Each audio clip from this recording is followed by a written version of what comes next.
അവന്റെ ഒരു പാട്ടുണ്ട് കേട്ടോ. നമസ്തേ, എൻ്റെ പേര് ശിരശ്രീ. ഞാൻ ഇവിടെ പാടാൻ പോകുന്നത് ഉണ്ണിമാവിലെ കണ്ണീർ വാങ്ങാൻ ഒന്നൊന്നായി ഞാൻ പൊട്ടിച്ചു.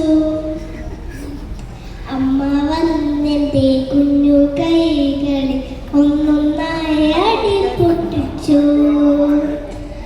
ഉച്ച നേരത്ത് ഒച്ചത്തിൽ ഞാൻ പൊട്ടി പൊട്ടി കരഞ്ഞില്ലേ. അച്ഛൻ വന്നെൻ്റെ കുഞ്ഞു കൈകൾ ഒന്നൊന്നായി ഉമ്മ തന്നില്ലേ. ഉണ്ണിപ്പൂവല്ലേ ഉണ്ണിക്കായല്ലേ ഉണ്ണിയെന്ന് പറച്ചിടൂ. കണ്ണിമാങ്ങകൾ വളർന്നു വന്നെൻ്റെ മാമ്പഴമായി മാറുവാ. മുറ്റത്തുള്ളൊരു